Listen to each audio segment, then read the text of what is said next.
Sejam bem-vindos ao Naturalmente Ansioso, um podcast onde partilhamos histórias relacionadas com a ansiedade. Podem ouvir este e outros episódios no SoundCloud, Spotify e Apple Podcasts, todas as quartas a partir das 10 da manhã e na Rádio Voz de Alenquer, todas as quintas às 8 da noite. E se gostarem, subscrevam o podcast, bem como a playlist Música para Ansiosos no Spotify. Obrigado e um abraço. Olá, Hugo. Olá. Como estás? Tudo bem, tudo bem. Antes de mais, antes de começar aqui com as perguntas, quero-te já agradecer o facto de teres vindo da tua terra de Coimbra.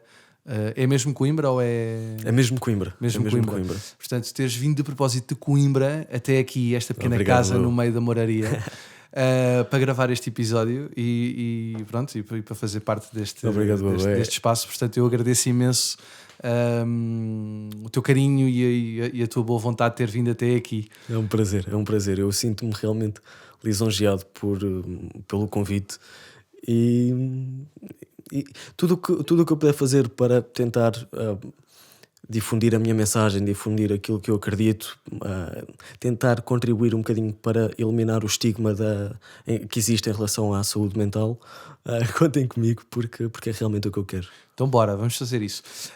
Começo por te perguntar quem és tu, Hugo? Quem és, o que fazes, de onde vens?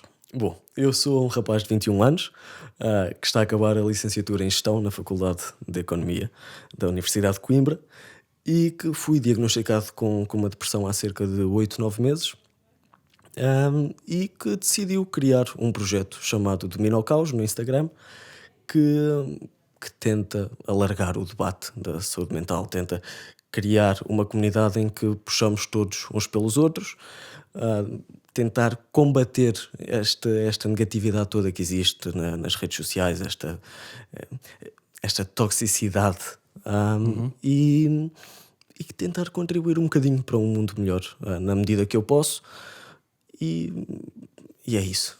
Ok. Visto que tu foste diagnosticado com uma depressão. Sim. Ok. Como é que isso começou? Bom, eu comecei a sentir que cada vez sentia menos prazer pela vida. Comecei a perceber que gostava mais de estar a dormir do que estar acordado. Comecei a perceber-me que a coisa que eu mais gosto, que é futebol, já me dava sono. Comecei a chorar completamente do nada. Comecei, por exemplo, a deixar de ter desejo sexual em relação à minha namorada. E comecei a perceber que algo não estava bem. Não havia nada naquele momento que proporcionasse isso. E eu estive numa fase de negação, porque fases más todos nós temos, e pensei que era apenas uma fase má e que iria conseguir ultrapassar. E tentei tudo. Tentei ler livros, tentei meditar, tentei fazer exercício físico todos os dias. Eu acho que tentei tudo.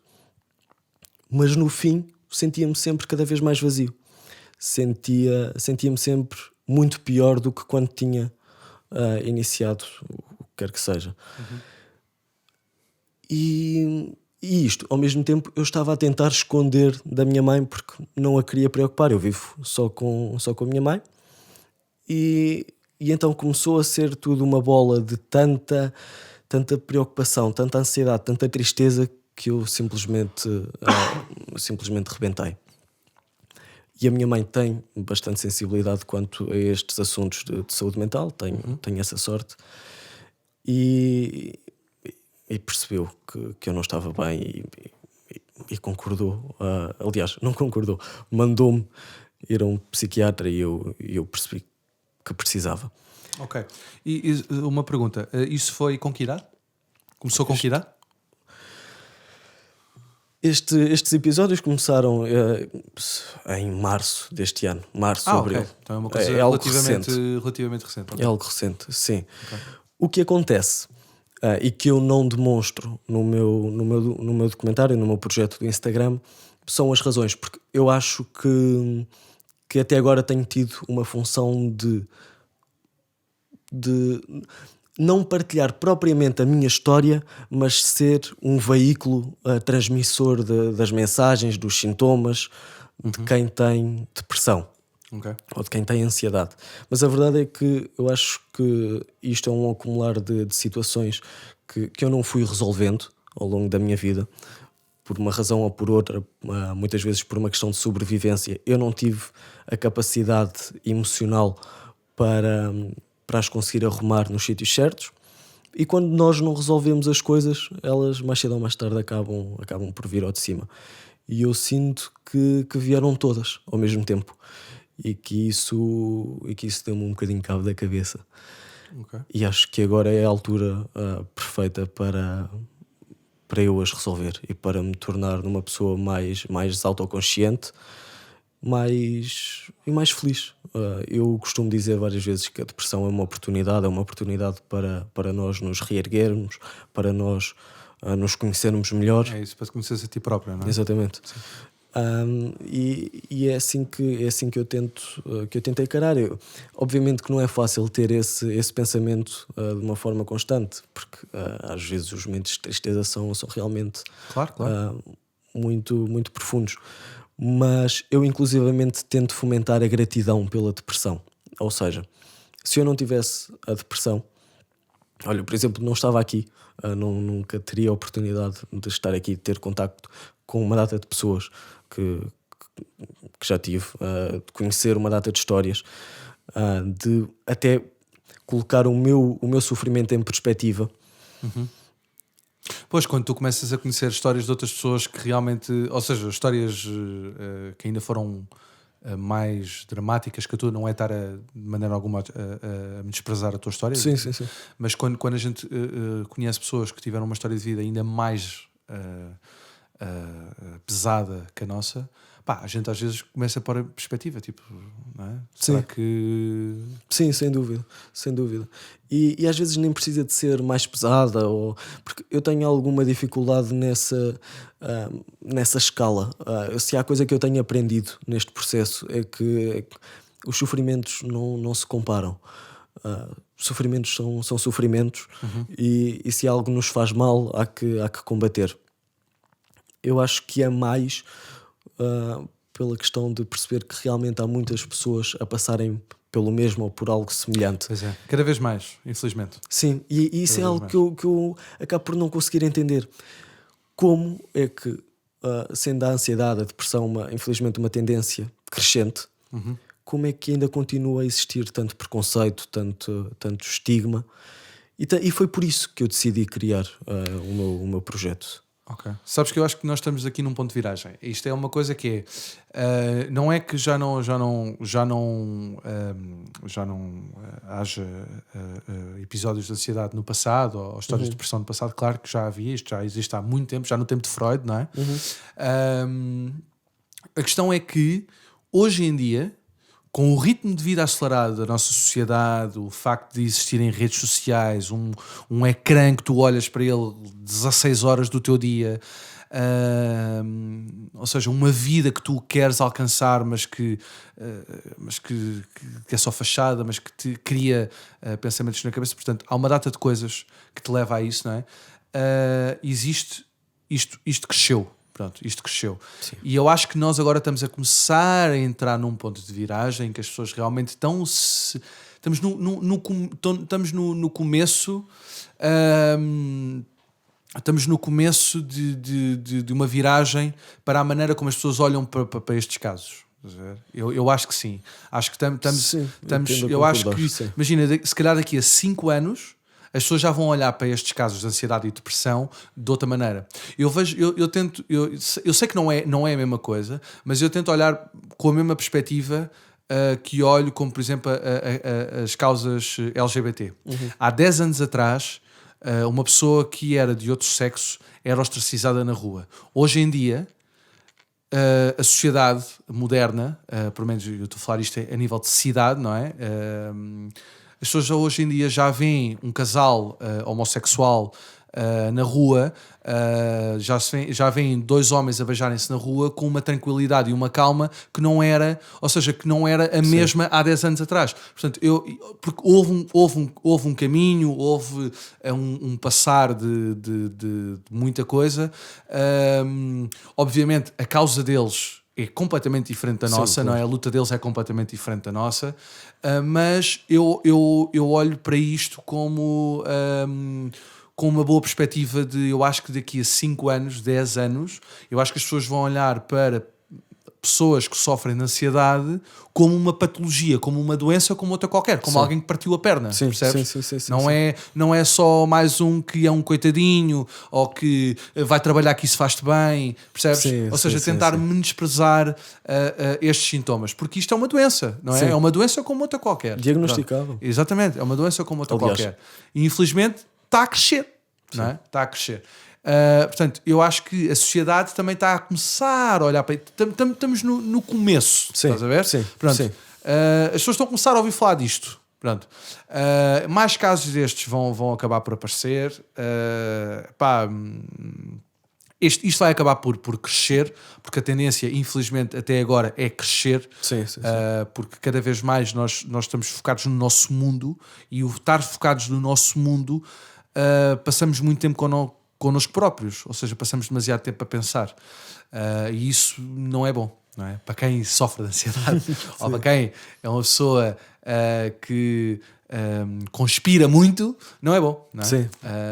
Por isso eu acho que isto vai crescer, mas ao mesmo tempo vai vir uma consciencialização também. Eu espero que sim. Eu acredito que sim. Sim, eu acabo por concordar com isso, mas depois também acho que temos o reverso da medalha, que é, existem demasiadas pessoas a banalizar, por exemplo, o termo da depressão.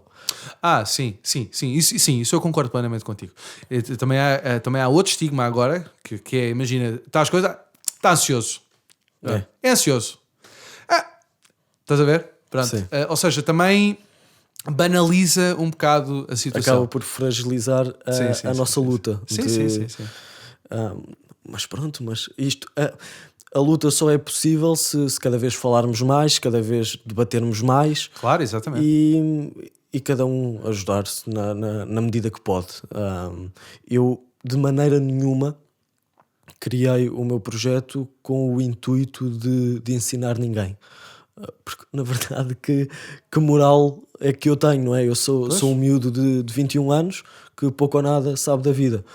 O que eu quero é realmente transmitir o meu percurso, as minhas pequeninas vitórias, as minhas derrotas. Perceber também que não é um processo linear, não é? Uma pessoa vai abaixo e depois melhora e fica bem. Claro. E é um isso. Caminho, não é? Exatamente. É um caminho, é um processo. Sim, exatamente. E portanto, também há uma coisa que me assusta, que é a quantidade de gurus que existem da saúde mental e do desenvolvimento pessoal, que eu acho que muitas vezes acabam por transmitir mensagens perigosas. Com o melhor dos intuitos. Não devido minimamente isso. Para falar em relação ao coaching? Sim, obviamente que há bons profissionais, mas eu pelo menos vejo coisas que me assustam. Eu confesso que na altura, quando estava mais... em que estava pior, que estava mesmo mal, quando estava em casa e não sei o quê, eu lembro-me de ir procurar coisas relativamente com isso. Ou seja, num dos muitos dias que estava em casa a procrastinar, ia procurar sobre... Não era coaching, mas eram aquelas frases motivacionais e a verdade é que... Te ajudou? Não, na realidade não me ajudou grande coisa. Ajudou muito mais a ver vídeos de superação de pessoas. Exatamente. Do que propriamente aquelas frases motivacionais. Agora, o que eu posso dizer é que eu nunca fui a um coaching, ou um coacher neste caso, portanto nunca fui a uma sessão de coach, não sei o que é que ele diz, não sei como é que a coisa se processa. O que eu acho é que eu acho que ele funciona muito como psicólogo, ou tenta funcionar muito como um psicólogo. Sim. Mas ao mesmo tempo... Sem bases científicas, muitas Pois, vezes. exatamente. Eu não quero ser mal interpretado de maneira nenhuma. Obviamente que existem bons profissionais, mas também eu acho que existe demasiadas pessoas a vender um bocadinho a banha da cobra. Aquilo tem um bocadinho o efeito placebo. Eu vivo numa contradição, numa luta interior muito grande. Porque se por um lado eu acredito nisso, que aquilo espremido, o sumo, é quase nada, em muitos casos. Por outro lado, se tem público, se pelo menos ajuda uma pessoa, mesmo que não seja muito profundo, já está a fazer a sua parte, não é? Mas o que mais me aflige são algumas mensagens, por exemplo, que nós temos logo de dar um pontapé nas coisas que nos fazem mal e temos de ter uma reação imediata. Eu, por exemplo, eu não acredito nisso. Eu acredito que isso seria o ideal, mas acho que é utópico. Acho que às vezes precisamos do nosso período de luto. Às vezes precisamos um dia, uma semana, um mês, um ano, o que for. Depende de caso para caso, de situação para situação, de pessoa para pessoa.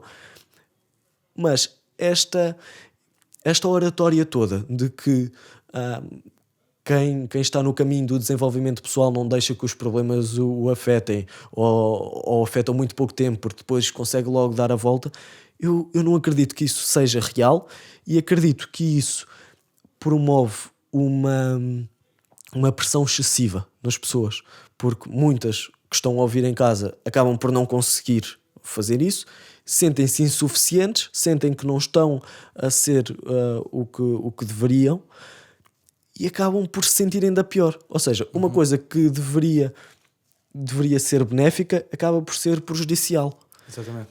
E eu não acredito que seja feito com mau fundo, com má intenção, com intenção de enganar as pessoas. Não, eu acredito que é com a melhor das intenções.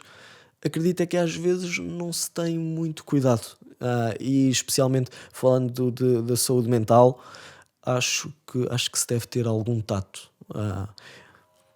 Mas imagina, eu concordo contigo naquilo que estás a dizer e se a gente for a ver, estas, não é bruxarias, mas estas medicinas alternativas, estas mesinhas, estas coisas já existem desde o tempo...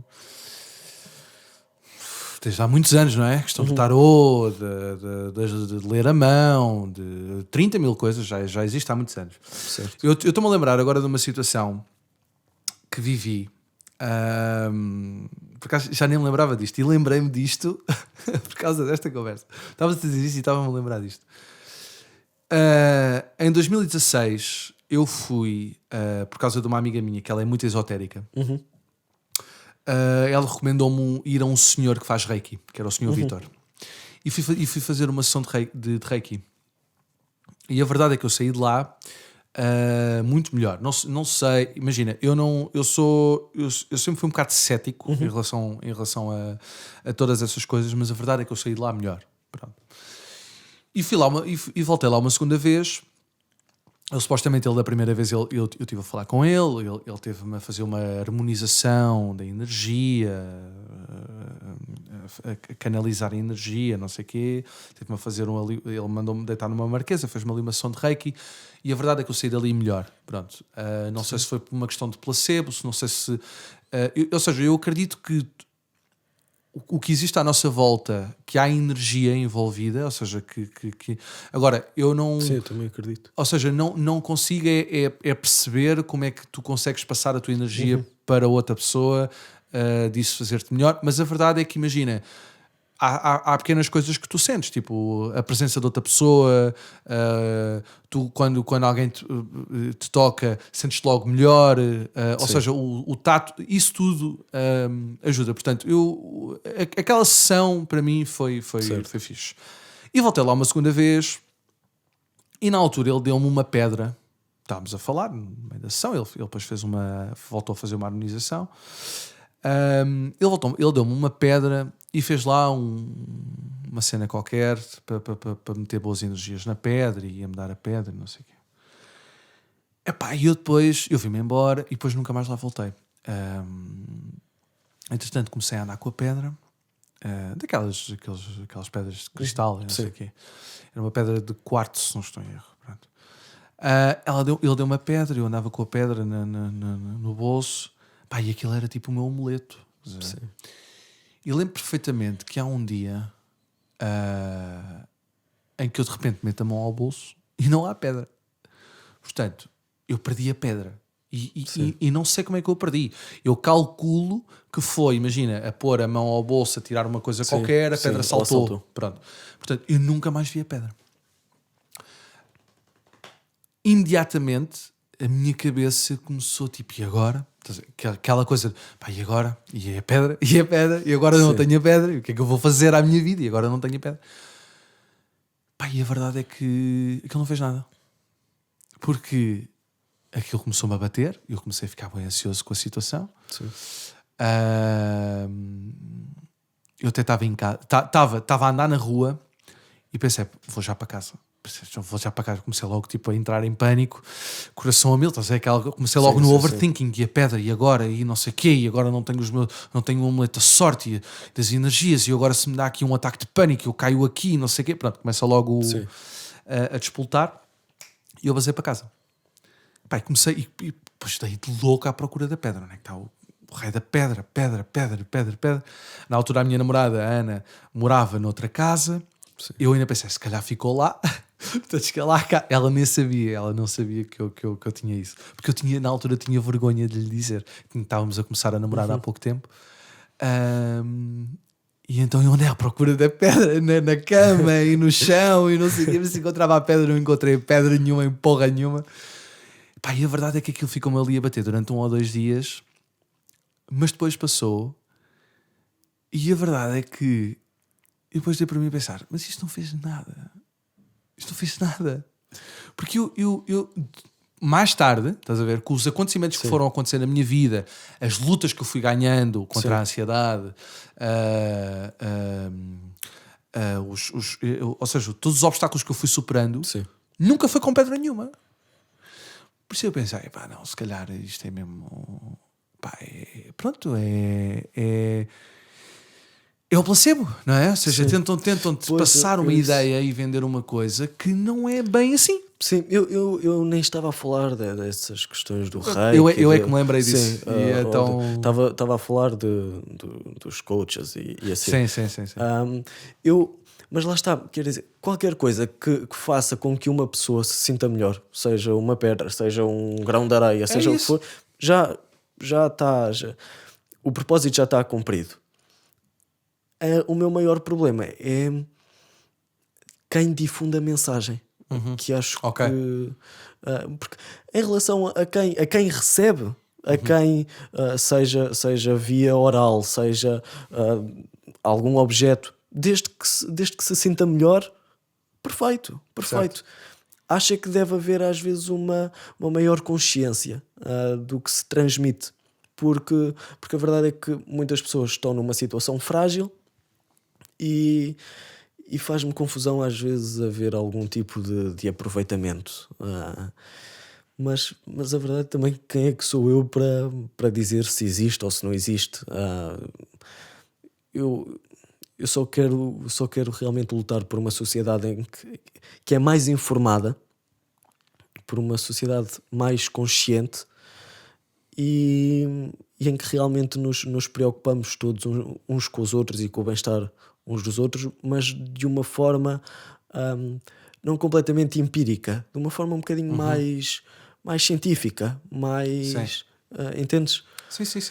Pelo menos que a gente vá realmente perceber a origem do problema, mas de um método científico. Sim, não é? Ou então que se assuma, eu não sei nada e estou a falar apenas da minha experiência pessoal. E portanto, tudo o que eu digo tem a ver com aquilo que eu sinto, com as minhas percepções, com algumas ideias que eu possa ter, mas não tomem isto como verdade. Acho que aí já faz sentido. Mas pronto, o que eu não gosto é do aproveitamento da fragilidade humana. Isso faz-me realmente muita confusão. E também é um bocadinho isso que eu tento que eu tento passar no meu documentário e no meu projeto. Ok. Voltando aí ao teu documentário, Sim.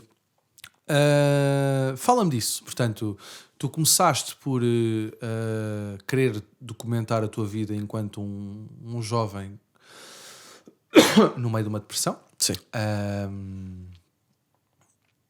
Como é que isso começou? Fala-me das dificuldades, como é que isso surgiu? E na realidade, ou melhor, se calhar antes de ir aí, perguntar, porque eu acho que ainda não te perguntei como é que chegou a depressão. Ou seja, tu falaste-me que começaste por ter uma depressão, mas como é que foi todo esse processo de ir procurar ajuda? Foste parar como toda a gente às urgências, percebeste que não era nada, foste diretamente a um profissional de saúde mental. Como é que isso foi? Eu sempre senti que era uma pessoa pesada, que tinha bastantes pesos ao longo da minha vida. Eu nunca tive uma boa relação com o meu pai. Desde pequenino sempre foi uma relação muito, muito, muito conflituosa, ao ponto de a minha professora primária ligar para a minha mãe para saber o que é que se passava comigo, porque os meus pais são divorciados e eu 15 em 15 dias tinha de ir passar fim de semana com ele. E eu semana sim, semana não, tinha uma concentração muito, muito, muito deficitária. E então, numa semana era bom aluno, na outra semana era um péssimo aluno. A semana em que eu era o péssimo aluno era a que antecedia o fim de semana. Devido à ansiedade, devido ao nervosismo, eu vomitava, eu gritava na rua, eu chorava, eu fazia 30 por uma linha. Entretanto, a minha mãe e o meu pai acabaram por decidir que aos 10 anos eu decidiria se continuaria a ir com o meu pai ou não, e eu decidi que não. Eu vivia com a minha mãe e com os meus avós maternos, e os meus avós eram como pai e mãe. O meu avô é o meu ídolo. Ele levava-me ao futebol, levava-me à escola, levava-me para todo o lado. E a verdade é que quando eu comecei a pensar que a minha vida iria melhorar, me tinha livrado daquele peso, aconteceu a maior tragédia das nossas vidas. O meu avô foi assassinado à porta de casa pelo seu sogro, ou seja, pelo pai da minha avó. Ele estava completamente louco, completamente demente, e o objetivo dele era matar o meu avô para causar sofrimento à filha e depois matar a filha e depois matar-se a ele. O meu avô, nós vivíamos num quinto andar, e o meu avô, para salvar a minha avó, subiu os 5 andares, todos a pé, e pronto, e acabou por conseguir salvá-la. Infelizmente não resistiu e acabou por falecer. A verdade é que quando eu cheguei... Tu e o teu bisavô? Ou seja, como é que isso se deu? Tipo, ou seja, aquilo deu-se e ele entretanto foi preso? Ele foi preso, foi preso e passado pouquíssimo tempo estava cá fora. A sério? Sim, e ele tinha admitido tudo, nenhum arrependimento, estava com pulseira eletrónica, mas tinha permissão. E tentou fazer alguma coisa mais tarde? Não. Não, porque acabou por falecer passado pouco tempo. Pá, os meus sentimentos. E obrigado. Mas pronto, a verdade é que eu quando cheguei ao E prédio... tu estavas em casa? Tu assististe a isto? Não. Ok. Estava Pronto, ao menos a minha avó e a minha mãe. O meu avô tinha acabado de me levar à escola e pronto. E a minha mãe, na altura, tentou ligar para o 112.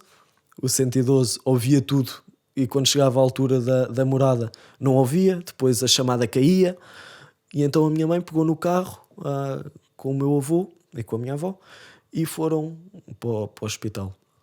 O meu avô sempre hirto, como um senhor, e só quando chegou ao hospital é que depois não aguentou. não resistiu. Exatamente.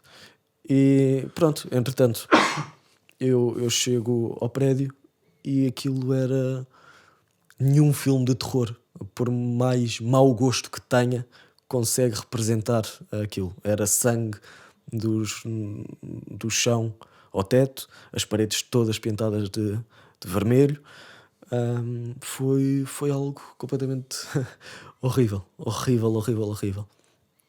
Isso causa uma data de traumas, como poderás imaginar, tanto a mim, como à minha mãe, como à minha avó. Claro, sem dúvida. Entretanto, quando começamos novamente a conseguir viver, a conseguir aproveitar a vida, a conseguir passar os natais sem ser um sofrimento atroz, os aniversários, conseguir ir almoçar fora, a passear um bocadinho, levamos mais uma machadada. A minha avó é diagnosticada com um cancro muito agressivo no estômago, e davam-lhe 6 meses de vida. Ela acabou por aguentar 1 ano e 1 mês, e foi um ano completamente loucos. A minha avó era o tipo de pessoa que não se queixava para não nos preocupar, e então nós tínhamos sempre de estar super atentos para tentar conseguir perceber se ela estava com dores, se não estava. Passámos imenso tempo no hospital nesse ano, e sei lá, eu acho que eu e a minha mãe dormíamos 2, 3 horas por noite durante esse ano. O cancro foi se espalhando e acabou por morrer. O ano seguinte foi muito complicado. Isto foi a transição do 11º para o 12º ano. Eu nessa altura tinha mudado de turma, e para uma turma que eu não me identifiquei minimamente com as pessoas, e que estive completamente isolado. Ou seja, eu passava muito tempo sozinho, estava com o processo de luto ao mesmo tempo, e então eu aí tive uma primeira depressãozita. Entretanto, com a faculdade, com a entrada na faculdade... Desculpa, deixa-me só interromper. Tu nunca tiveste algum tipo de sintomas de pânico ou de... Não. Não? Ok. Não. Era mesmo só tristeza Sim, constante, não é? sim. Ou seja, devido ao trauma, tudo que tinha acontecido. Sim. Ok. Sim. Pronto. Entretanto, entrei na faculdade, mundo completamente novo, apesar de eu não ser propriamente adepto de vida académica, de vida boémia, mas a verdade é que muda tudo. Pessoas novas, ritmo diferente, e as coisas foram amenizando, e fui-me sentindo cada vez melhor. Mas, como estávamos a falar no início da conversa, quando não se resolvem as coisas do passado, elas acabam por vir. E foi o que aconteceu. Veio tudo. E pronto. E senti que não tinha mais forças para lutar. Senti que precisava de ajuda para continuar a ser forte. E tive a sorte de ter um apoio tremendo da minha mãe, um apoio tremendo da minha namorada, e de um círculo muito fechado de amigos. Nesse sentido, eu sou um privilegiado, e sei que muita gente acaba por não ter essa sorte. Isso é muito bom. Sim. Isso é muito bom. Obviamente que uma pessoa acaba por ter decepções, algumas pessoas que nós achávamos que estariam para nós e não estão. Claro. Acaba por ter surpresas, mas de uma forma geral eu tenho mesmo muita sorte. Eu fui diretamente a um psicólogo, por indicação da minha mãe, porque ela realmente percebeu que eu estava num estado completamente... E foi ela que lastimado. sugeriu? Ou... Sim. Ok. Porque eu já tinha estado num psicólogo na altura da morte do meu avô. Do teu avô, porque eu não conseguia... Para lidar com... Exatamente. com eu não conseguia sequer ver sangue. E então eu sempre tive a mente completamente aberta para a questão do psicólogo. Para a questão do psiquiatra não tinha a mente assim tão aberta. Pois, porque achavas que era mais para maluquinhos, não é? E não tiveste essa posição? Não. Nunca foi por uma questão de maluquinhos. Foi por uma questão de... eu não quero tomar nada. Absolutamente nada. eu não vou tomar antidepressivos. Não vou. Muito menos aos 20 anos. Aos 20 anos. Vou tomar antidepressivos aos 20 anos. Então, se eu aos 20 anos tomo antidepressivos, como é que eu estarei aos 50? Completamente dependente. Quando deixar de tomar isto, vou ficar completamente triste, portanto vou precisar outra vez, vou andar neste ciclo, antidepressivos cada vez mais fortes, vou passar a vida a dormir. Ou seja, eu tinha uma ideia completamente errada do que são os antidepressivos. E pronto, mas percebi que tinha de ser. Depois de muita conversa com a minha mãe, percebi que era o único caminho. E então fui a um psiquiatra, estou a ser acompanhado. Isto, desculpa, antes de ir ao psiquiatra já tinhas ido ao psicólogo? Fui a um psicólogo, é uma coisa que se chama SASUC, em Coimbra, que são os Serviços de Ação Social da Universidade de Coimbra. Ok. Só que, enfim, infelizmente, setor público, listas de espera demasiado grandes. Eu estava-me a sentir de uma forma completamente horrível e só tinham consultas para 2 meses e tal depois. Pois. E então acabámos por ir ao privado. Aí já fui diretamente a um psiquiatra porque eu me sentia cada vez pior e foi uma imposição da minha mãe. E eu acatei porque eu próprio comecei a perceber que estava a entrar numa espiral complicada e comecei a ter medo.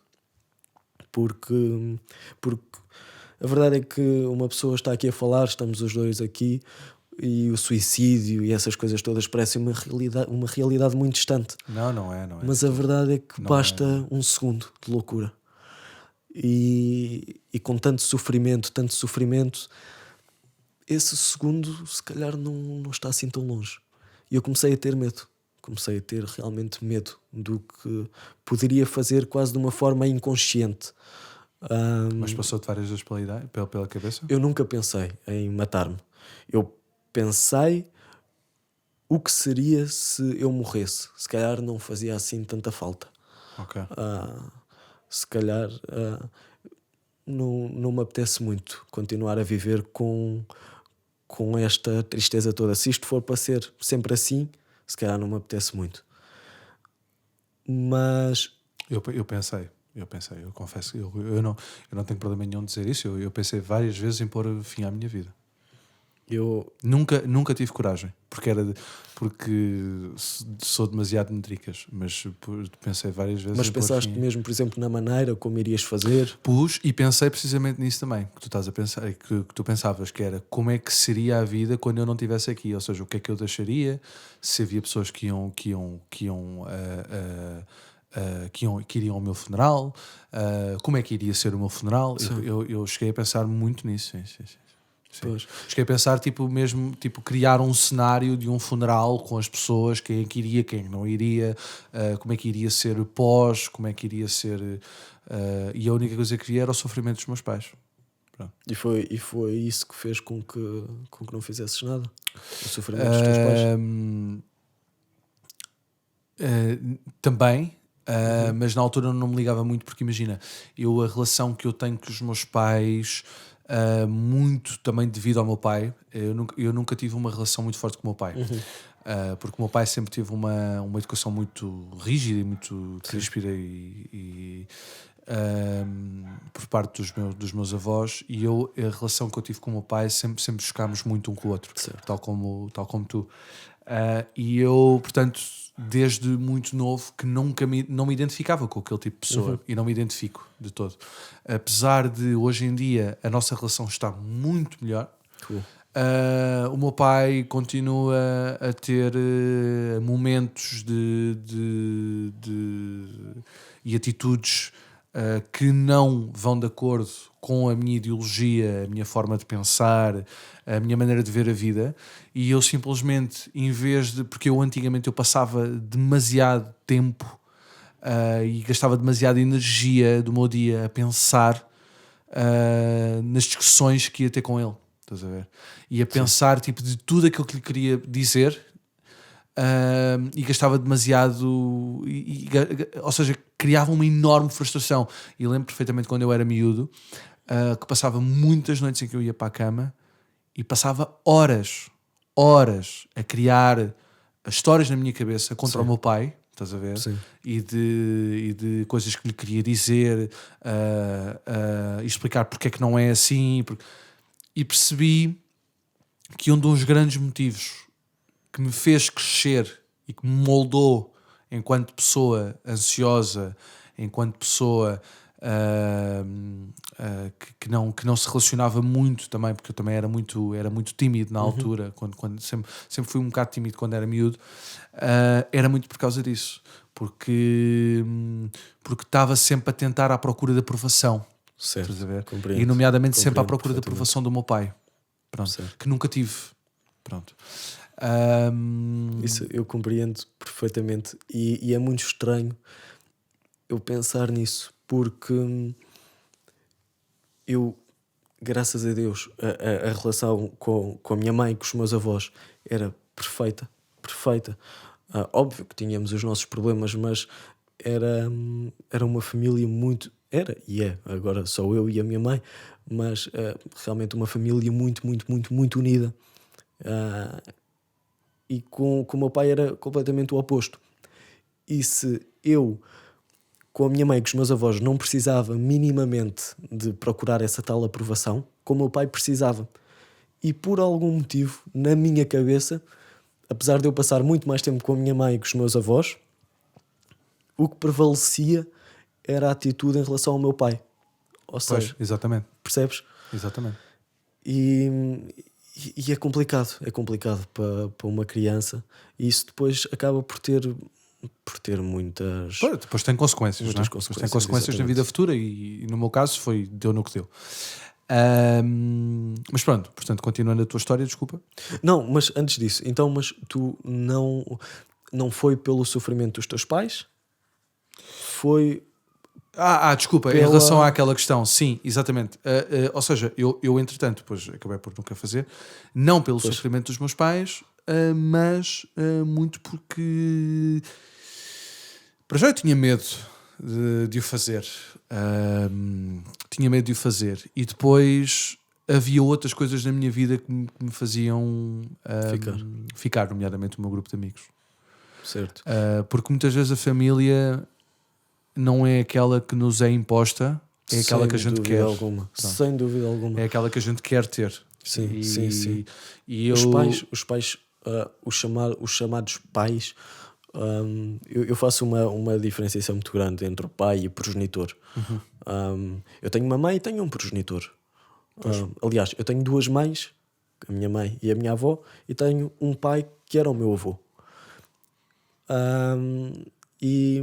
Mas em relação a isso, do suicídio, nessa altura assim mais aguda, eu lembro-me de ver uma palestra de um rapaz que já se tinha tentado suicidar e que fez uma questão que é muito, muito, muito pertinente.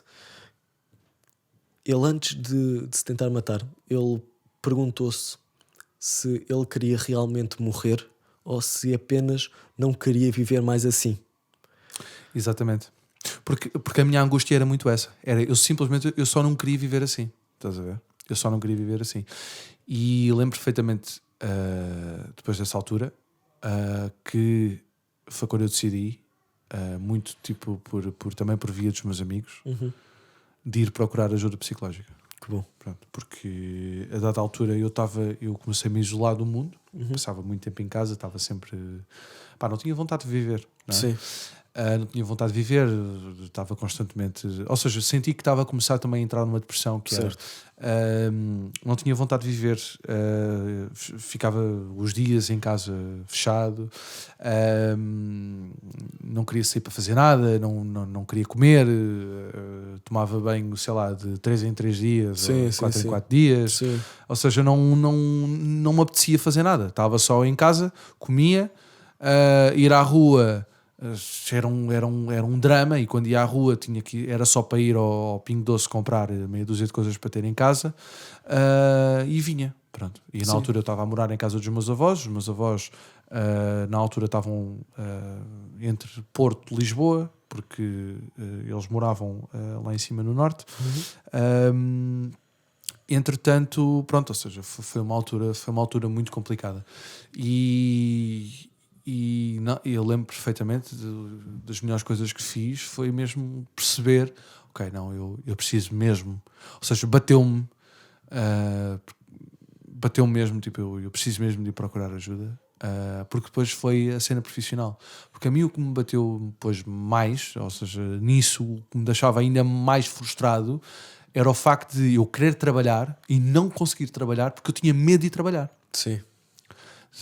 Tinha medo de trabalhar, tinha medo que me desse um ataque de pânico a trabalhar, então eu recusava trabalhos na altura, recusei muito trabalho, infelizmente, porque nesta área, ainda por cima, enquanto freelancer, é péssimo, não é? E então eu pensei, não, eu tenho mesmo que ir procurar ajuda. Pá, e foi aí. Pronto. Sim. E em relação à tua ajuda, tu foste a um psicólogo, a um psiquiatra? Psicólogo. Nunca fui a um psiquiatra. Sempre fui ao psicólogo, e a verdade, neste caso uma psicóloga. Eu também não tinha muito dinheiro, portanto procurei na net onde é que havia o que é que existia a nível de psicólogos assim mais baratos, e encontrei um sítio que se chama Oficina da Psicologia, que tem consultas de psicologia por 35 euros aqui em Lisboa. E eu pensei, bom, olha, pronto, ok, já não é pá, porque tudo o que é os psicólogos normais é tudo de 60 para cima, 60, 70. Perdão, eu não tinha capacidade financeira para estar a suportar isso, cada consulta, não é? Claro. Para ter essa despesa, portanto eu pensei, ok, olha, é o mais barato que eu consigo encontrar. E fui. E fez super bem. Sobretudo na maneira como eu lidava com o meu pai. Ou seja, ela, neste caso, eu mando um grande beijinho para a doutora Ana Rosa, que nas sessões ajudou-me bastante na maneira como eu lidava e via o meu pai. E todo este transtorno, trauma, digamos trauma, que tinha desde a infância, do facto de ele nunca se importar, ou nunca, mais ou menos, mas nunca se preocupar muito com as coisas que eu fazia, como é que eu fazia, ajudou-me muito, estás a ver, a libertar esses demónios, estás a ver, que eu consumia-me imenso. Sim, eu compreendo. E, por exemplo, às vezes, porque o meu pai não mudou a sua maneira de ser, eu é que tive que reaprender a lidar com essa maneira de ser. E muitas vezes, quando o meu pai começa com as parvoíces dele e com as discussões dele, que são discussões absolutamente estúpidas que não fazem o mínimo sentido, eu muitas vezes volto àquela coisa de estás a ver? Aquela raiva, mas eu penso, pronto, porque a única maneira de eu conseguir me libertar disso é pensar, ok, pronto, não, vou-me embora, saio dali, vou fazer outra coisa qualquer e abstrai-me. Arranjaste o teu mecanismo de defesa. Tive que arranjar um mecanismo de defesa. E depois há outra coisa, que eu não passo muito tempo com eles, ou seja, eu vejo os meus pais muito esporadicamente, mais em, tipo, sei lá, vejo-os de 15 em 15 dias, 3 em 3 semanas por aí, muito por causa disso, porque para te salvaguardar. Sim, porque eu sei que aquilo me consome. Sim, isso é uma medida de não a minha mãe, estás a ver? Não a minha mãe. A minha mãe nesse aspecto sempre me apoiou em tudo, emocionalmente, tudo. Não é que, lá está, ou seja, não é que o meu pai não me tenha apoiado nas minhas opções de vida, nas minhas escolhas de vida, mas emocionalmente nunca, estás a ver? E isso, enquanto uma pessoa que cresce e que tenta procurar uma figura paterna que lhe dê aprovação, que lhe dê carinho, que o ajude a superar as dificuldades da vida, isso nunca existiu, estás a ver? E isto moldou-me bué. Portanto, eu tive que arranjar mecanismos de defesa agora, não é? Hoje em dia, para conseguir lidar com esta situação. Porque eu, a dada altura, eu percebi. Porque isto depois tornou-se... de certa maneira depois tornou-se numa luta de eu vou tentar moldar esta pessoa, eu vou tentar mudar esta pessoa. Mas depois percebi que isso era estúpido e era inútil, porque ele não ia mudar. É uma luta perdida. É uma luta perdida, porque ele não vai mudar, ou seja, ele não vai mudar a sua personalidade, ele não vai deixar de ser quem é, não é? Exatamente. Portanto, eu é que tenho que me adaptar a isso. Agora, mas também é da minha escolha eu querer ouvir e viver estes momentos de fragilidade e de angústia ou não. Claro. E eu simplesmente escolhi não os viver. Exatamente. Percebes? E o que eu fiz foi afastar-me para conseguir criar mecanismos de defesa, e assim que a coisa começa eu venho-me embora.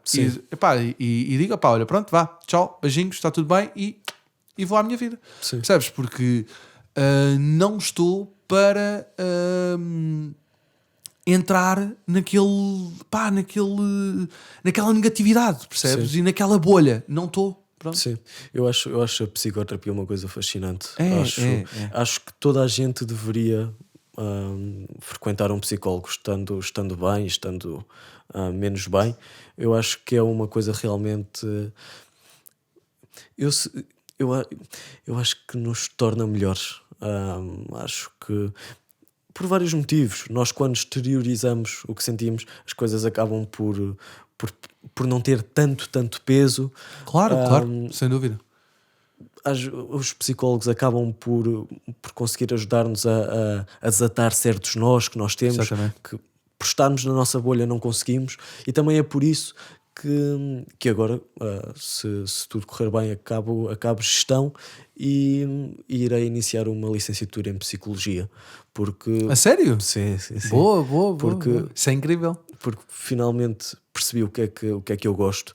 Porque acabo por ter contacto com muitas pessoas que têm a confiança em mim para me contarem as suas histórias.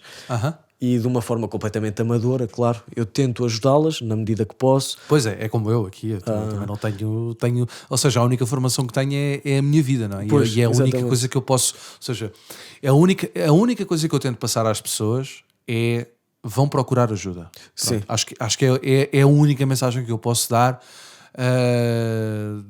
disto, é vão procurar ajuda profissional médica. Sim. Pronto. Porque de resto, eu estou aqui a contar a minha experiência de vida, não é? E a maneira como eu lidei com isto. Há pessoas que para elas é certo, há pessoas que para elas é errado. Claro. Pronto, foi a minha maneira, não é? Claro. Tal como tu. E cada um tem de arranjar a sua maneira. Claro. E, por exemplo, uma coisa que me dizem muito é a questão de eu ter partilhado a minha depressão e isto agora parece autoelogio, mas estás-te a expor, não é? Sim. E eu acho que isso não tem nada de louvável. Acho que não. Acho que é simplesmente a minha maneira de me autoajudar. Não é por haver pessoas que não se expõem, por não contarem aos amigos ou ao mundo inteiro como eu fiz. Não é por isso que são mais fracas ou que não têm tanta força, porque quem lida com problemas de saúde mental já é indubitavelmente muito forte, porque ter de lutar contra a nossa cabeça é uma coisa incrivelmente difícil. Pois é. E acima de tudo, o que eu acho é que cada pessoa deve encontrar o seu caminho, o seu mecanismo para se proteger, para se defender e lutar por uma busca incessante pela felicidade, que uma pessoa nunca sabe se existe, se não existe, se é um estado, se são apenas momentos. Olha, eu desenvolvi uma teoria. Desenvolvi uma teoria um bocado parva, mas eu acho que é acertada. Eu acho que a felicidade é tu estares bem contigo próprio no sítio, ou seja, como é que era? Eu tinha feito, parece que é aquelas frases feitas, mas não é. Como é que era? Tu estás bem, sentires-te bem contigo próprio no espaço onde te encontras, ou seja, na situação em que te encontras, ou no sítio onde te encontras. Sim. Porque imagina, se tu estiveres bem contigo próprio, estejas onde estiveres, tu vais estar bem. Sim, Não é? sim. Portanto, eu acho que a definição mais pura de felicidade é isto. É tu realmente estares bem contigo próprio. Sim, isso é não tão difícil. É Pois. tão difícil. Ah, eu digo muitas vezes que ser triste e estar triste é muito mais fácil do que estar feliz. Claro. Estar feliz dá muito mais trabalho. É um processo de autodescobrimento complicado. Mas eu acho que a felicidade. Imagina, eu acho que a felicidade não é uma coisa em plena. Por exemplo, eu sinto que estou a viver a melhor fase da minha vida. Sinto que estou a viver a melhor fase da minha vida. E sinto-me feliz por causa disso. Mas não é uma coisa. Não é uma coisa. Como é que eu ia dizer? Eu não acordo feliz todos os dias, tipo. Aquela noção que a gente tem de felicidade, de happiness e. Estás a ver? Tipo, eu sinto-me feliz. Porquê? Porque estou bem comigo, tenho uma casa, tenho uma namorada que me apoia, que me ajuda, portanto, estou num estado emocional completamente tranquilo e neutro. Estou bem com as pessoas à minha volta. E isto deixa-me feliz. Estás a ver? Sim. Neste momento. Sim. Ou seja, como é que eu ia dizer? Eu sinto-me feliz agora com isto que construí, não é? Mas não sei, tipo, eu acho que a felicidade não é muito mais do que isto, estás a ver? Acho que a felicidade é simplesmente tu sentir-te bem contigo, Sim. com a vida que tens à tua volta, com a vida que te rodeia. Sim. Faz sentido. Não sei, porque eu acho que nós, muito derivado daquilo que somos bombardeados todos os dias nas redes sociais, Sim. acho que temos uma definição de felicidade muito diferente. Porque imagina, o conceito de felicidade muitas vezes é um conceito de luxo, de ostentação, Sim. não é? Sim. Quando a felicidade muitas vezes é só tu estares bem contigo próprio numa casa que pode ter uma fuga de água, Sim. estás a ver? Sim. Com uma televisão pequenina a ver um programa de domingo à tarde. Sim. Percebes? Sim. Ou seja, há aqui uma data de nuances, pequenas nuances, mas eu acho que isto tem muito a ver com o facto de sermos constantemente bombardeados todos os dias. Acabamos por entrar noutro debate, Não que é? a questão do quão tóxicas são as redes sociais. As redes sociais? Sim. Eu lembro-me que antes de criar o Dominó Caos, eu estive a um passinho de eliminar tudo, porque percebi o quão mal me fazia. Se eu já estava mal, ainda pior ficava quando via o feed das outras pessoas. Porque é normal. Quer dizer, nenhum de nós vai pôr uma foto a chorar. Mas sabes que eu acho que é isso que falta? Eu acho que sim. Sabes que eu acho que é isso que falta? Por isso é que também criei o meu projeto. É um bocadinho a trazer realismo e trazer ok, eu não estou bem. É isso. E eu acho que nós vivemos num mundo em que todos andamos a tentar esconder as nossas fragilidades uns dos outros, com a falsa ideia de que se os outros não souberem as minhas fragilidades, acham que eu sou mais forte, acham que eu sou indestrutível. E eu acho que é exatamente o contrário. Quanto mais nós partilhamos e quanto mais nós expomos aquilo que somos menos bons, que temos mais dificuldades, os momentos que estamos mais tristes, eu acho que mais fortes nós nos tornamos. E é uma ideia um bocadinho utópica, mas eu luto um bocadinho por esse mundo, por um mundo em que todos podemos dizer abertamente o que é que sentimos e em que todos tentamos puxar uns pelos outros, porque o mundo era tão melhor assim, era tão mais bonito, era tão mais fácil. Sim, é verdade. Tens toda a razão. Só que eu acho que isto é utópico. Eu acho que infelizmente isso não vai. Eu sei que é utópico, mas lá está. Se nós... Quer dizer, depende. Eu acho que agora o paradigma das redes sociais, eu acho que isto é uma fase, não é? Como tudo na vida, acho que é uma fase. Acho que isto das redes sociais é uma coisa que dura mais, sei lá, 5 anos, 10 anos. Acho que acho que não vai durar muito mais. E depois? A questão é que depois há pessoas que vão entrar, lá está, numa frustração e numa depressão gigante, mas ao mesmo tempo irão ser criadas outros mecanismos e outras coisas para as pessoas se venderem. Portanto, imagina, o marketing pelas redes sociais, eu acho que não é errado. É errado é quando tu levas a coisa a um extremo, a um ponto em que tu expões a tua vida, uma vida que não existe, não é? Nas redes sociais, à espera de ganhares ali algum conforto, ali algum quentinho, estás a ver? Que te aqueça a alma com uma mensagem, com um comentário, com um gosto, Pá, e eu acho que aí é que é errado, estás a ver? Sim. Eu acho que se houver aqui um meio termo, ou seja, se tu, eu, por exemplo, eu já fiz muito este teste, que é, eu antigamente, há sei lá, 2, 3 anos para cá, expunha mais a minha vida, punha mais fotos minhas, fazia Insta Stories do meu dia-a-dia, ou fazia Insta Stories sobre alguma, imagina, ia filmar uma coisa qualquer, fazia um Insta Story, ou fazia um Insta Story, e acabei por deixar de fazer isso, porque senti que comecei com aquela ansiedade de vamos lá ver quantos gostos é que isto já deu, quantas visualizações, quantas pessoas é que já viram isto, não sei.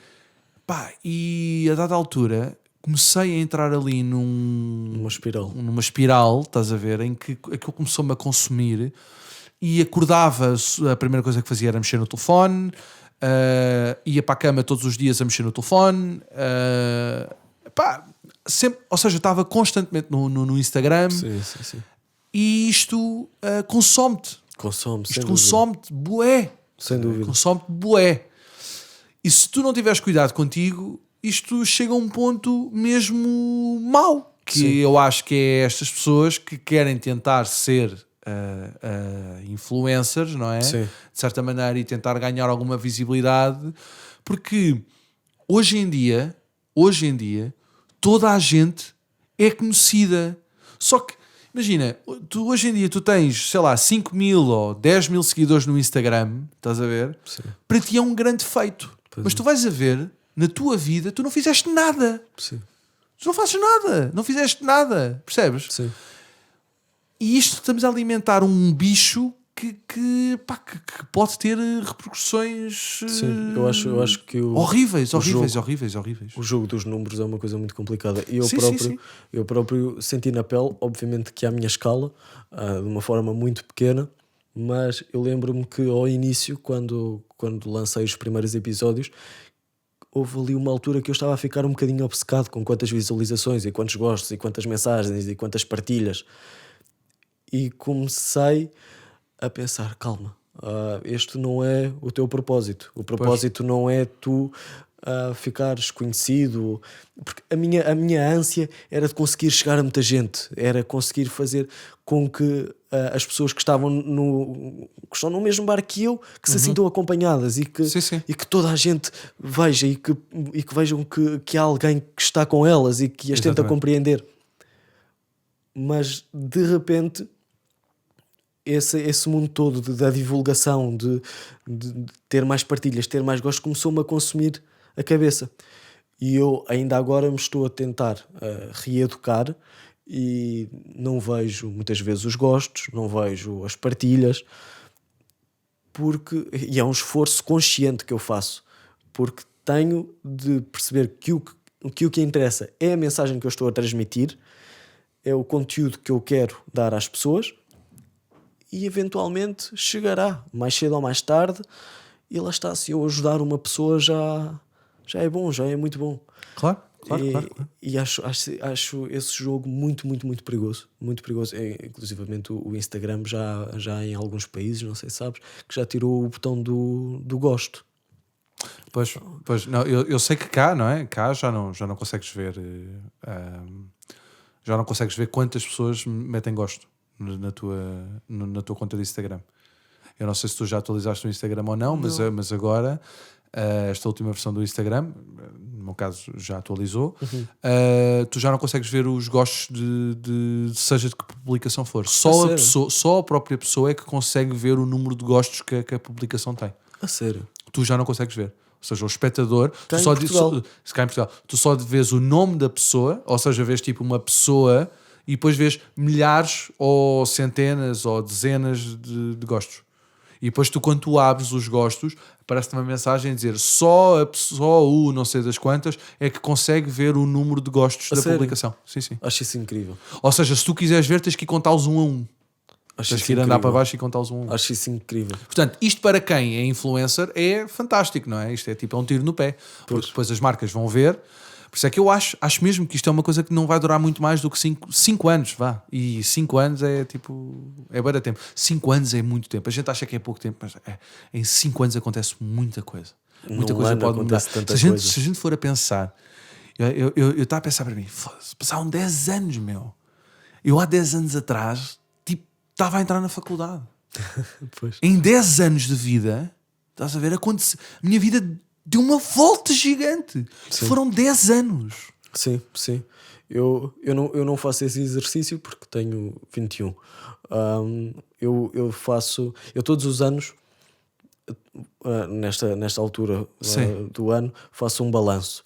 E eu não gosto nada. Não gosto nada de Natal, não gosto nada da passagem de ano, porque devido à falta dos meus avós. Claro. Okay. Mas este ano está a ser sobretudo está a ser mais difícil porque vejo como é que estava há um ano, como é que estou agora. Há um ano eu não tinha uma depressão, pelo menos diagnosticada. Não tinha a mínima noção de que tinha uma depressão. Eventualmente até já teria alguns indícios, mas eu não tinha essa consciência. Há um ano eu não tomava absolutamente nada em termos de medicação. Há um ano eu achava que tinha uma vida normal e de repente tudo mudou. Comecei-me a perceber de uma data de demónios que eu tenho aqui na minha cabeça e é esquisito pensar como tanta coisa mudou. À partida, se calhar não mudou para melhor, mas se calhar se formos buscar as coisas um bocadinho mais ao fundo, se calhar até mudou para melhor, porque lá está, acaba por ser uma oportunidade para eu me tornar uma pessoa... Não, estás a mudar, ou seja, estás numa fase de mudança da tua vida, não é? Sim. Ou seja, da maneira como é que tu agora é que podes escolher da maneira como é que tu queres ver o mundo. Sim. Não é? Sim. E há uma coisa que eu tenho muito medo, que é que eu vejo em muitas pessoas, que é o conforto na tristeza e no sofrimento. Há muitas pessoas que se sentem bem e que não querem mudar e que não se querem tornar felizes porque dá trabalho, acaba por ser uma desculpa.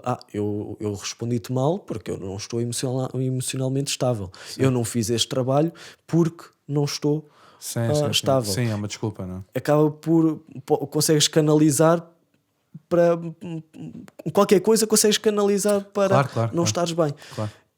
E isso é uma coisa que eu tenho pânico. Eu nunca quero chegar a esse ponto. E é uma coisa que eu luto todos os dias para nunca normalizar a tristeza. Percebes? Okay. Não fazer dela uma coisa demoníaca, é uma coisa normal, no sentido de que toda a gente tem momentos de tristeza. Eu neste momento estou a passar por uma depressão. Ok, tudo bem. Mas vamos ultrapassar. Mas ou seja, a minha pergunta seguinte é esta: como é que tu lidas com isto? Como é que estás a lidar com isto hoje em dia?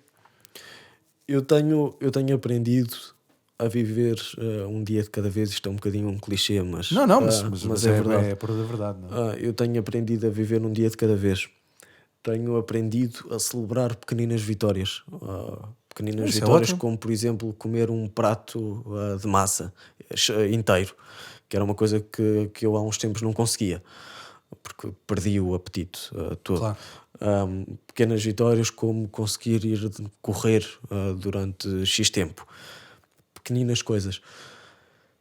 Eu neste momento, eu faço muito esta analogia. Eu olho para trás, vejo que já andei um bom bocado, em relação ao início da minha depressão. Já andei um bom bocado, olho para a frente e vejo que ainda tenho muito, muito, muito mais para andar. E tenho a noção de que, se me desleixar, rapidamente volto ao ponto de origem ou ainda mais para trás. O mais importante para mim é conseguir criar bases sólidas, pilares fortes, para me tornar uma pessoa mais estável, de forma a precaver e a reduzir a probabilidade de voltar no futuro a ter um quadro depressivo. Isto pode acontecer a qualquer altura, mas o nosso trabalho também é diminuir essa probabilidade através do amor próprio, que é uma coisa que eu perdi. Sempre foi uma coisa que eu lutei muito para gostar de mim, e muito rapidamente, com esta questão da depressão, deixei de gostar de me olhar ao espelho, deixei de gostar do meu corpo. E é tudo um processo. É um processo longo. Eu sou uma pessoa demasiado impaciente e isso é algo que eu também estou a tentar melhorar. Eu tive que fazer isso também. Eu acho. Atenção, tive que fazer isso e faço isso, tento praticar isso todos os dias. Sim. Eu tento. Sobretudo relativizar. Sim, eu tenho. Aprender a relativizar os problemas. Ou pequenos problemas que muitas vezes na nossa cabeça são pequenas coisas e que a gente acaba por lhe dar uma importância muito maior do que aquilo que eles têm, não é? Sim. E aprender a relativizar ajuda bem. Sim. Tipo, a pôr em perspectiva. Sim, eu tenho tentado fazer isso. E tenho tentado fomentar bastante o amor próprio. Eu muitas vezes eu penso: o que é que eu estou a fazer? Eu tenho um projeto para tentar ajudar as pessoas e nem sequer me consigo ajudar a mim. O que é que eu estou a fazer? Eu sou um miúdo de 21 anos. Mas isso não quer dizer nada. O que é nada. que eu vou fazer? O facto de teres 21 anos não prova nada. Ou melhor, na realidade até prova muito. Prova que estás a agir novo, não é? Ou seja, e estás a tentar canalizar o teu problema de maneira a tentar-te ajudar a ti e ajudar os outros. Pois, é um bocadinho isso. Portanto, que depois acabo por tentar responder na minha cabeça. É que eu, acima de tudo, estou a tentar fazer companhia a quem se sente como eu.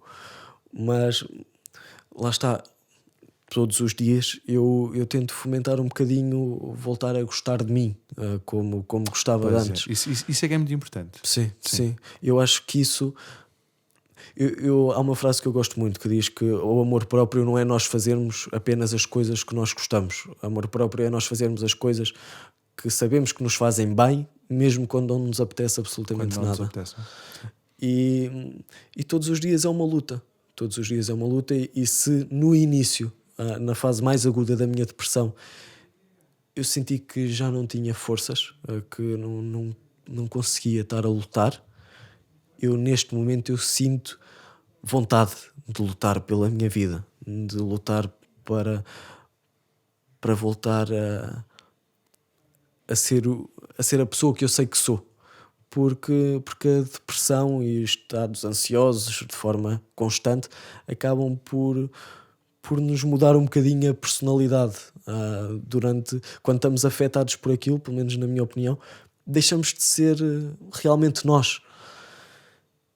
E eu acho que é uma luta para voltarmos a ser a pessoa que sabemos que somos. Ok. E diz-me uma coisa, tu estás agora a tomar a medicação? Sim. Sim. Okay. Eu tenho, isso é uma coisa... E tem-te ajudado? Ou seja, tens sentido melhorias com a medicação? Sim. Pronto, isso é ótimo. Durante o início eu pensei que era só tomar o comprimido e aquilo fazia milagres. E passado um tempo de tomar os medicamentos, eu fui ao meu psiquiatra e disse: eu sinto-me cada vez pior, isto não está a fazer absolutamente nada. E a verdade é que os comprimidos ajuda a ter uma mãe que se preocupa muito comigo, ajuda a ter uma namorada que tem sido incansável para mim, que me acompanha para todo lado, a consultas, tudo, que compreende as minhas alturas em que estou impaciente, em que estou rabugento, em que não quero falar, em que estou triste. isso ajuda tudo, mas o motor da mudança temos sempre de ser nós. Claro, exatamente. E não vai ser um comprimido ou o que quer que seja. Sim, temos de ser nós. O comprimido atua numa base imediata, não é? Mas a longo prazo os comprimidos não Exatamente. não fazem efeito, não é? Não vais andar a tomar comprimidos para a tua vida toda. Exatamente. Pronto. E então, a partir do momento em que eu percebi que eu tinha de agir, em que tinha de ser eu a fomentar as coisas boas na minha vida, então comecei gradualmente a sentir melhor.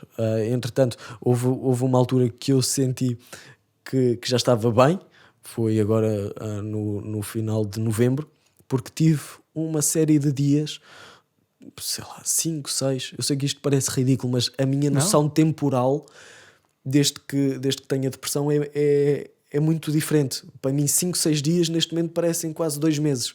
E naqueles 5, 6 dias em que eu me senti bem, consegui fazer exercício, consegui gravar vídeos para o meu projeto, consegui responder a pessoas, consegui fazer isto e aquilo, pareceram tão longos que eu comecei a questionar: se calhar eu já não preciso de medicação, se calhar eu nunca estive assim tão mal. E isso é muito perigoso. Isso é muito perigoso. É o engodo. Mas paraste de tomar a medicação? Não, porque eu tenho medo, tenho muito medo disso. Ok. Eu só paro ou só reduzo quando o médico disser. Sim. Pronto, e achei que já estava bom, que nunca mais voltaria à posição inicial. E depois apercebi-me rapidamente, agora nesta fase de dezembro, que tem sido um mês particularmente complicado para mim, apercebi-me que a depressão tem estes engodos e que temos de estar alerta, e que não é por nos sentirmos um bocadinho melhor durante um período de tempo que quer dizer que já está tudo bem, que já ultrapassamos. Claro. Mas é perigoso, mas lá está, faz parte do processo de autoconhecimento. Ok. Conselho darias a alguém que está a passar pelo mesmo? Procurar ajuda. E eu sei que não é fácil, eu sei que é muito difícil, sei que dá muita vergonha. Eu tive muita vergonha de chegar como te estava a dizer, ao Shazuki e dizer que preciso de uma consulta de psicoterapia. Eu senti que se eu tivesse um buraco eu me atirava para ali. Porque senti os olhares de toda a gente. Olha, aquele inferiorizado, não é? Exatamente. E eu sei que é muito, muito, muito difícil, mas que nunca o medo ou a vergonha de pedir ajuda seja superior à vontade de estar bem. Diria também que é importante ter a consciência de que somos nós que temos de mudar a nossa vida. A vida pode mudar a qualquer altura e na esmagadora maioria dos casos nós somos o agente responsável por essa mudança. Não é mais ninguém. Por mais que tenhamos pessoas que querem, temos de ser sempre nós. E portanto, que peçam ajuda, que tenham noção que são elas que têm de dar os passos para ficarem melhor, e que falem com amigos, ou se não se sentirem à vontade, pelo menos que podem entrar em contacto comigo, que eu, pelo menos, acho que bom ouvinte consigo ser. E porque quando falamos acabamos por libertar um bocadinho do peso, e não é bom guardarmos tudo só para nós. E continuar com força, e se nós conseguimos sobreviver a todos os dias até agora, estamos a fazer um bom caminho, e é só continuar. Não desistir, não é? Não desistir, exatamente. Música, para acabar. Música teve aí algum papel? Tem tido aí algum papel importante? És uma pessoa que ouve muita música? Não? Eu ouço muita música. Se me perguntas uma música que eu tenho ouvido para me ajudar, eu provavelmente não te consigo dizer. Se calhar houve uma que se chama In My Blood, que fala sobre ansiedade e sobre parecer que o mundo está a ruir, e eu senti-me muito identificado com essa música, mas não sou do tipo de pessoa de ouvir sempre a mesma música. Isso não é do Shawn Mendes. O Shawn Mendes, não é? Sim, Exatamente. sim. Exatamente. foi uma música que na altura saiu e eu lembro-me de estar a ouvir no carro e por acaso estava com atenção à letra e começaram-me a cair lágrimas porque retratava tudo o que eu estava a sentir.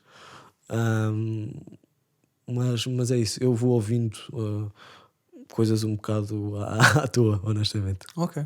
Pronto, mas a questão ou seja, a música tem tido um papel na superação. Sim, sem dúvida. Nesta caminhada, não é? No teu dia a dia, sim. A música ajuda-te a superar. Sim. Inclusivamente é engraçado perguntares isso porque eu tive a necessidade de comprar uma coluna Bluetooth. Sério? Sim. Que era para ter música alto. Boa. É como eu. Eu ando sempre com música em altos berros aqui em casa e meto-me a dançar aí, um louco e pronto. E então, Sim, eu não consigo viver sem música. Eu ouço música todos os dias. Para mim é tipo, matem-me já, ou tirem-me a música. Não, fui morrer já do que tirarem a música. Mas pronto. Olha, Hugo, muito obrigado por esta conversa. Foi um gosto. Gostei mesmo muito. Acho que esta conversa foi bastante produtiva. Muito obrigado. Muito obrigado pelo convite. E espero que, de certa maneira, a gente, pelo menos a mim, ajudou-me a compreender mais este estado, a questão do estado depressivo, e que espero que, sei lá, de alguma maneira tente ajudar alguém que está a passar pelo mesmo. Esperamos que sim. Portanto, malta, obrigado e até ao próximo. Beijinhos.